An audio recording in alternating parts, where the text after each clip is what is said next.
जी, हम बूटस्ट्रैप के grid system को हमने देख लिया है और अभी हम देख रहे हैं बूटस्ट्रैप में टेक्स्ट और टाइपोग्राफी से रिलेटेड क्या क्या क्लासेस हैं और उनको हम कैसे यूज़ कर सकते हैं।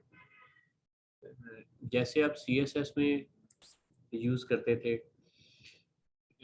लाइक हेडिंग्स वगैरह आप अप्लाई करते हैं, आप पैराग्राफ के लिए कुछ चीज़ें अप्लाई करते हैं, इसी तरह कुछ और चीज़ें आप अप्लाई करते हैं, तो ऐसे ही बूटस्ट्रैप में भी यही चीज़ें हैं। बल्कि CSS के मुकाबले में यहाँ पे कुछ ज़्यादा आपको एक्स्ट्रा ऑर्डिनरी किस्म की चीज़ें मिलेंगी। तो first of all, Bootstrap 5 uses a default font size of 1 rem 1 rem। अच्छा, 1 rem जो होता है वो आपका 16 पिक्सल्स के इक्विवेलेंट होता है, यानी डिफ़ॉल्ट साइज बूटस्ट्रैप में अगर आप पैराग्राफ लिखते हैं तो उसका साइज क्या होगा, 16 पिक्सल्स। उसको 1 rem भी कह देते हैं, ठीक है। और it's line height is 1.5। Line height क्या होती है, ये दो लाइंस के दरमियान में जो डिस्टेंस होता है इसको हम लाइन हाइट कहते हैं। और एक जो है वो इसी तरह से आपकी जो हेडिंग्स हैं इसमें भी H1 से लेके H6 तक ही है। और लाइक ये देखें, ये आपका H1 का हेडिंग साइज है और इसी तरह से बाकी सारी। और bootstrap 5 styles HTML headings H1 to H6 with a bolder font weight and a responsive font size। तो अगर आप HTML का H1 लगाते हैं तो वही साइज का नहीं होता, इतना बोल्ड नहीं होता, ठीक है। तो लेकिन अगर आप बूटस्ट्रैप में H1 यूज़ करते हैं तो ये इसका साइज भी बड़ा है और ये ज़्यादा बोल्ड भी है। अच्छा, इसके बाद फिर कुछ जो मॉडर्न अब स्टाइल हैं, अब ज़्यादा इतने बोल्ड फ़ॉन्ट्स को लाइक नहीं किया जाता। ये ट्रेंड्स चेंज होते रहते हैं, कभी लाइक किया जाता है कभी नहीं किया जाता, ठीक है।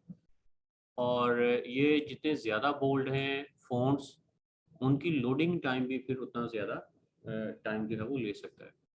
तो अब जो है वो कोशिश की जाती है कि बड़े लाइट वेट किस्म के फ़ॉन्ट्स हैं वो यूज़ किए जाएँ। जैसे ये देखें, अब यहाँ पे हमने H1 H2 की बजाय हम क्या यूज़ कर रहे हैं क्लासेस, डिस्प्ले 1 डिस्प्ले 6। ये एक न्यू कंसेप्ट है कंपैरेटिवली, तो ये पहले नहीं था। तो आप H1 भी यूज़ कर सकते हैं, ठीक है।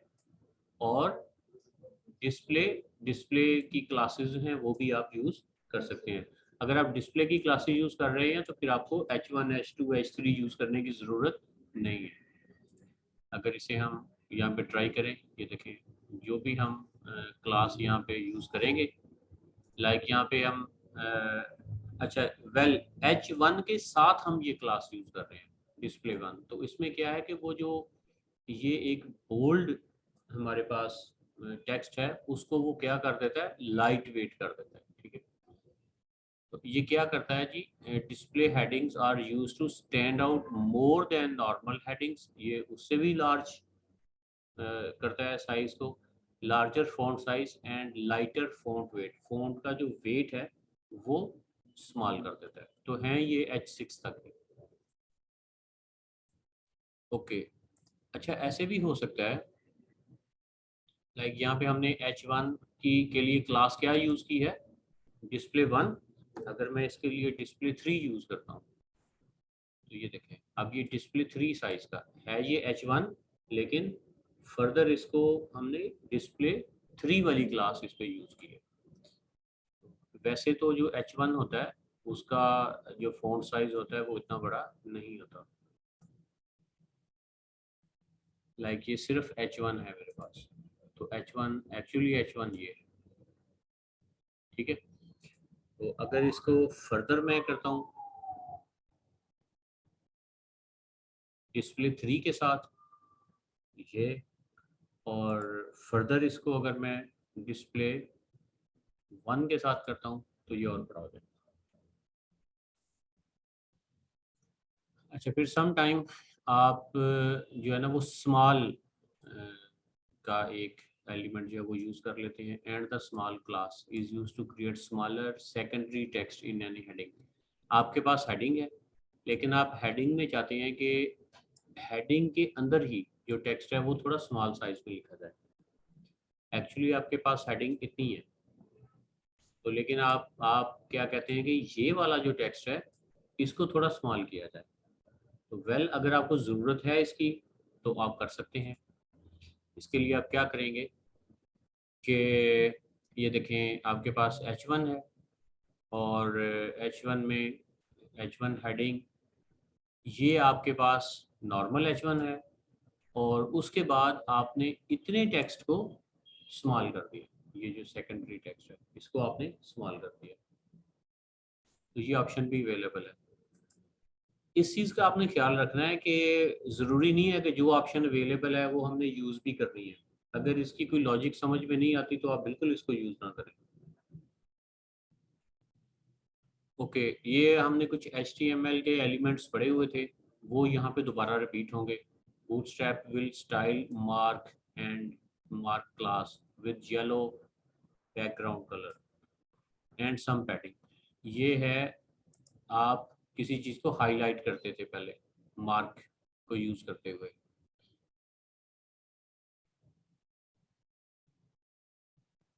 अच्छा, अब ये यहाँ पे स्क्रीन पे हमारे पास वो शेड जो है वो नज़र नहीं आता। ये जो हाईलाइट का वर्ड है ना, ये यहाँ पे आपको हल्का सा शेड नज़र आ रहा है हाईलाइट पे, येलो सा है ना। हाँ बस ये है मार्क, यानी हाईलाइट किया हुआ है। अगर आप किसी टेक्स्ट को हाईलाइट करना चाहते हैं तो वो आप मार्क के जरिए कर सकते हैं, दिस वन।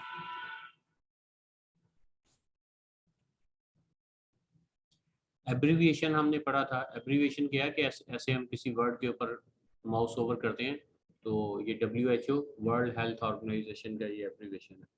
तो इसके लिए हम क्या करते हैं, दिस वन, ये एब्रीविएशन। तो ये इन लाइन है ना, ये एलिमेंट्स इन लाइन है, तो ये रिपीट हो रहे हैं। ऐसे ही ब्लॉक कोट, ब्लॉक कोट का मतलब होता है कि जैसे ये जो चीज़ है ये एग्जैक्टली किसी के वर्ड्स हैं जो हमने यहाँ पे डिस्प्ले करवाए हैं। तो और ये फ्रॉम WWF वेबसाइट हमने ये टेक्स्ट लिया है और उसका हमने रेफरेंस भी दे दिया है।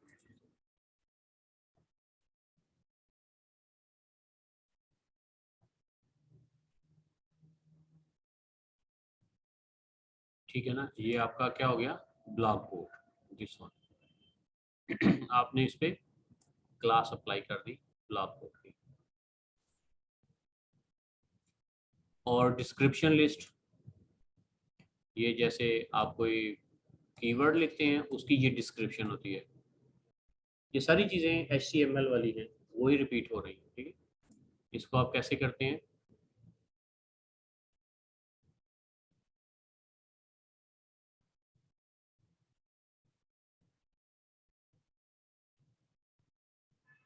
ये देखें, ये आपकी डिस्क्रिप्शन लिस्ट है, यहाँ से स्टार्ट हो रही है।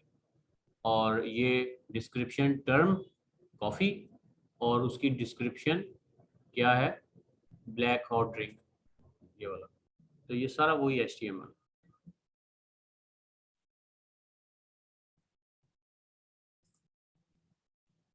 ऐसे ही कोड, अगर आप कोई जो है वो ये मार्क करना चाह रहे हैं कि ये कोई चीज़ है, ये कोड है आपका, ठीक है, तो आप उसको in the shape of code जो है वो लिख सकते हैं, लाइक ये वाला।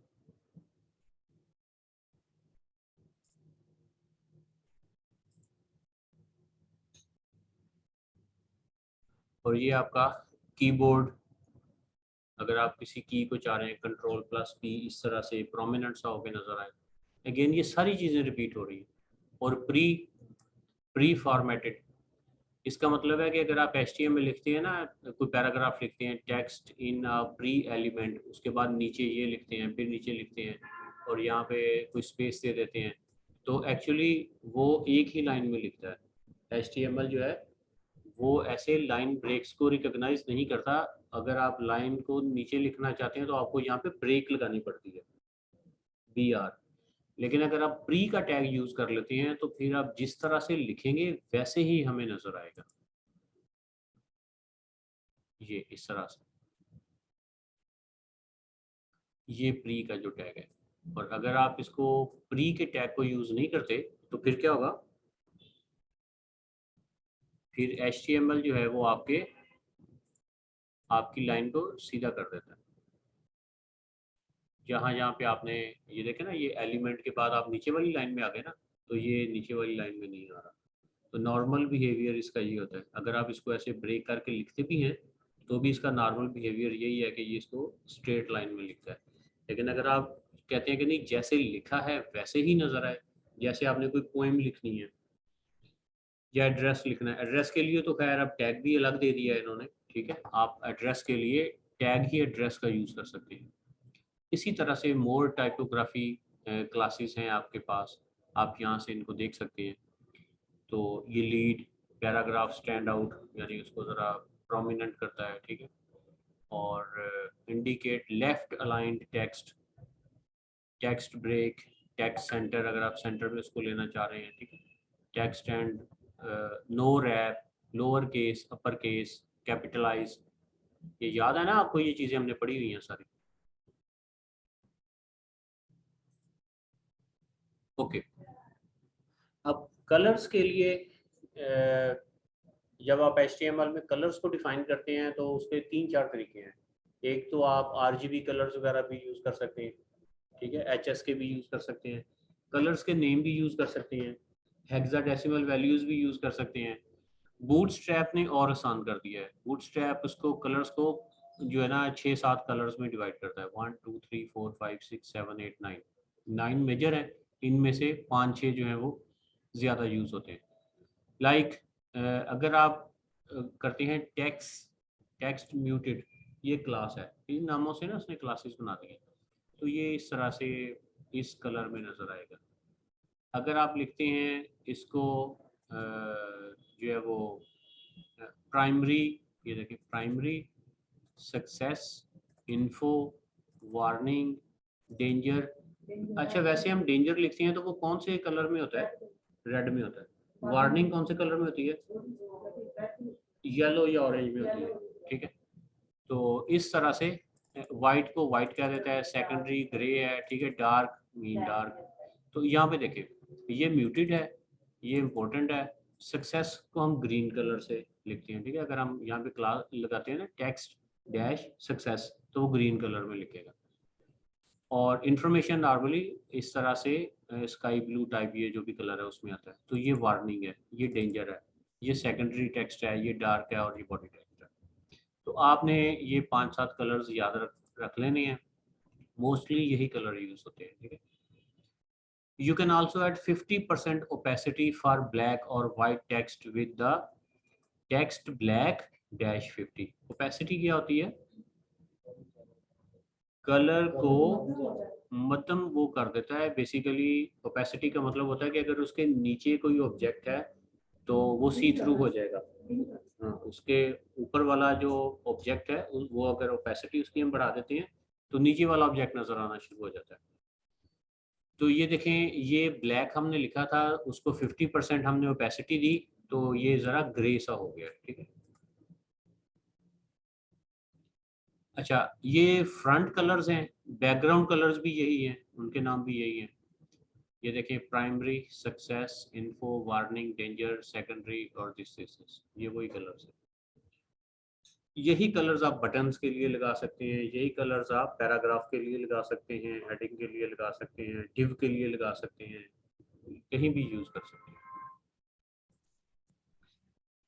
अच्छा, टेबल्स आप बनाते थे, अब आपके पास डॉट टेबल क्लास है और बेसिक क्लास, उसके साथ और भी क्लासेस हैं। लाइक ये देखें, ये आपने टेबल बनाया, बाकी चीज़ें वही हैं। इसमें रोज कितनी हैं? 1 2 3 4, और कॉलम्स कितने हैं? 1 2 3। अब इसको हम देखते हैं कि उसने कैसे किया है।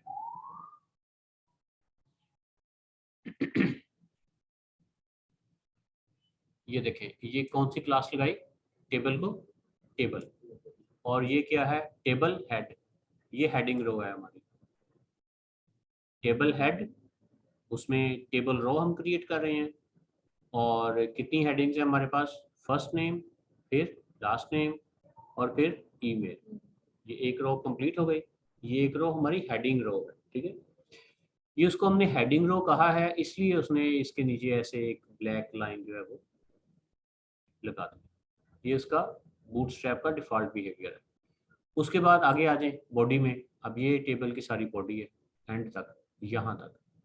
बॉडी में हमारे पास कितनी रोज हैं? 1 2 3। देखें तो क्या ये 3 है? 1 2 और ये 3, 3 ही है, ठीक है जी। ओके, अब ये पहली जो रो है, this one, table row, this one, इसके अंदर अगेन 3 कॉलम्स ही होंगे ना। ये नेम के नीचे जॉन हो गया, आगे लास्ट नेम के नीचे टोए, और आगे ईमेल के नीचे ये ईमेल आ गई।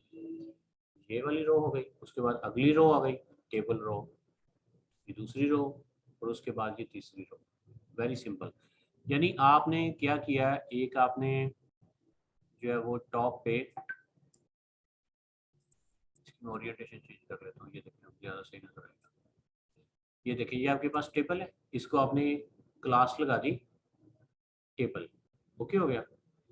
उसके बाद ये आपका हेडर है, और उसके बाद ये बॉडी, उसके अंदर 3 रोज हैं। Very simple. आगे आ जाएं। ये बेसिक टेबल है। बेसिक टेबल के बाद स्ट्रिप्ड रोज। स्ट्रिप्ड क्या होती हैं? एक बिल्कुल लाइट और दूसरी थोड़ी डार्क।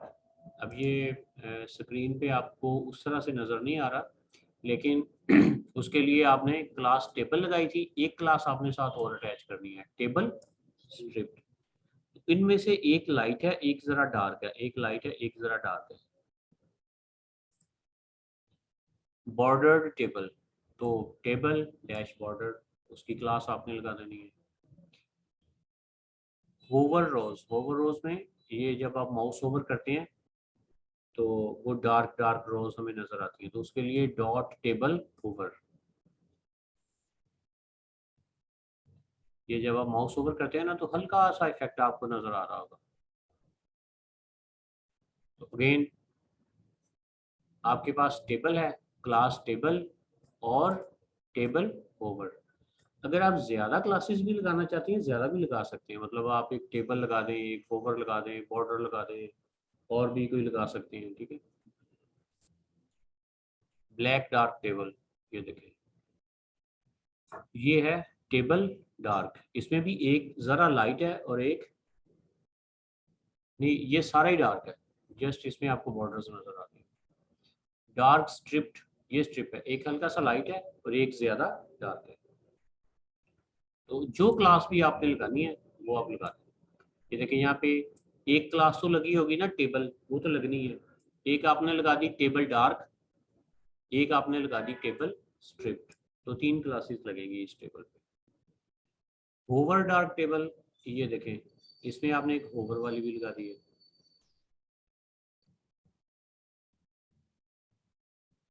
टेबल बॉर्डरलेस, इसमें बॉर्डर आपको नजर नहीं आएगा। और कंटेक्सचुअल क्लासेस का मतलब है कि ये जैसे आप जो कंटेक्स्ट का मतलब होता है, हम कहते हैं ना आप किस कंटेक्स्ट में बात कर रहे हैं, यानी आप बात का बैकग्राउंड क्या है। तो जो डेंजर है, जो स्टूडेंट फेल हो गया है सपोज, उसको हम रेड कलर में शो करवाना चाह रहे हैं। जो बिल्कुल बॉर्डर लाइन पे है उसको हम वार्निंग वाला कलर शो करवाना चाह रहे हैं, ठीक है। और जो जिसके बड़े अच्छे मार्क्स हैं उसको हम प्राइमरी कलर जो है वो शो करवाना चाहते हैं। तो आप हर रो को अपनी मर्जी से कोई कंटेक्सचुअल क्लास जो है वो अप्लाई कर सकते हैं, और ये वही क्लासेस हैं जो हमने पहले से पढ़ी हुई है।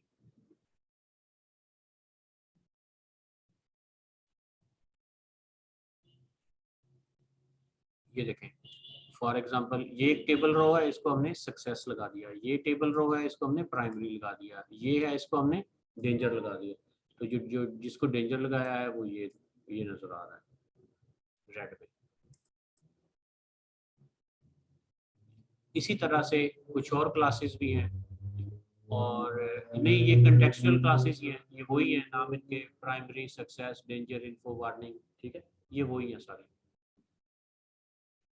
हेड कलर, अब इसमें टेबल नहीं बल्कि ये जो टॉप पे जो हेड है उसको अगर हम अलग से कोई कलर देना चाहें तो यस, हम असाइन कर सकते हैं।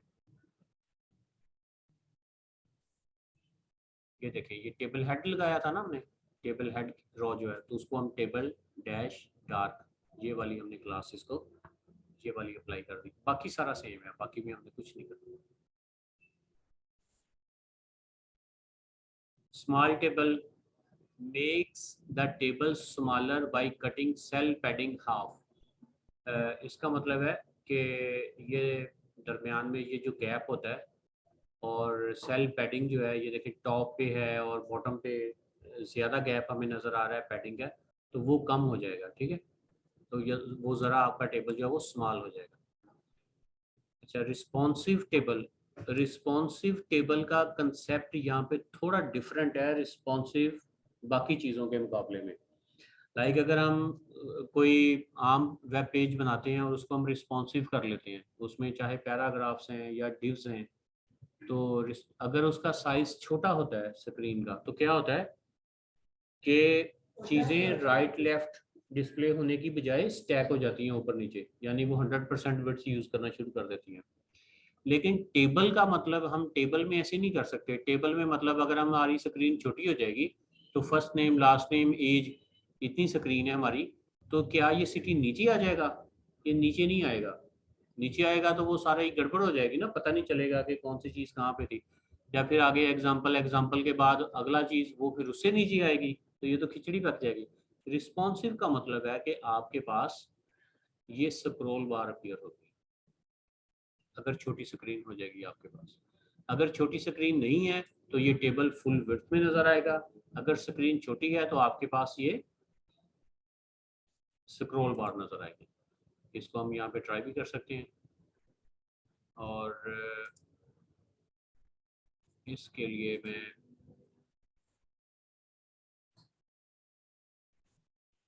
देखते हैं कि हमारी स्क्रीन हमारा साथ देती है कि नहीं देती। हम छोटे से छोटा भी करते हैं तो भी हमारे पास ये यहाँ पे जो है वो स्क्रॉल बार नज़र आ रही है। और ये देखिए, अगर हम इसको रिस्पॉन्सिव का मतलब यही है ना कि हमारी स्क्रीन छोटी होती जा रही है, तो देखें आपके पास स्क्रॉल बार उसी हिसाब से आपकी स्क्रीन को एडजस्ट कर रही है। अब सपोज ये हम 570 से छोटी स्क्रीन पे आ गए हैं, तो आपके पास ये सिचुएशन होगी। टेबल ब्रेक होकर नीचे नहीं आएगा, बल्कि आपके पास क्या होगा, स्क्रॉल बार अपीयर हो जाएगा।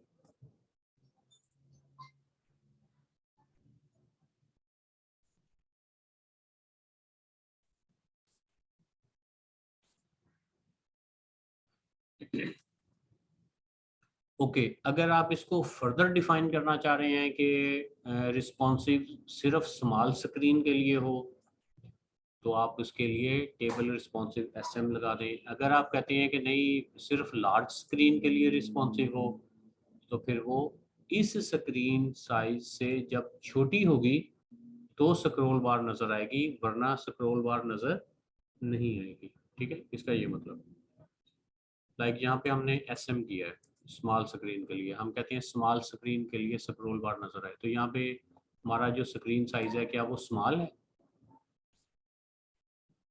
नहीं है ना स्मॉल, तो यहाँ पे हमारे पास स्क्रॉल बार नहीं है। अगर हमारा यहाँ पे स्क्रीन साइज स्मॉल हो जाएगा तो हमें वहाँ पे स्क्रॉल बार नज़र आएगा। लेट्स चेक, ये देखें हमारा स्क्रीन साइज स्मॉल हो गया, तो हमें यहाँ पे स्क्रॉल बार नज़र आ गई। अच्छा, ये हमने कहाँ पे लिखा हुआ है स्मॉल? यहाँ पे हम टेबल क्रिएट कर रहे हैं, ये देखें एसएम, ये लगाया है ना। अच्छा, अगर मैं यहाँ पे करता हूँ, यहाँ पे लार्ज कर देता हूँ, ठीक है, LG लार्ज, तो इसका मतलब है कि मेरी स्क्रीन जब लार्ज हो जाएगी तब मेरे पास, अब ये लार्ज से बड़ी है, एक्स्ट्रा लार्ज है, तो वहाँ पे स्क्रीन पे स्क्रॉल बार नज़र नहीं आ रही। और जब ये लार्ज हो जाएगी, ये देखिए जब ये लार्ज हो जाएगी तो साथ ही मेरे पास स्क्रॉल बार अपीयर हो जाएगी। अगर मैं मीडियम करूँगा तो जब वो मीडियम हो जाएगी तब नज़र आएगी। अगर मैं स्मॉल करूँगा यहाँ पे तो जब स्मॉल हो जाएगी तब नज़र आएगी। ठीक है, बड़ों पे नज़र नहीं आएगी।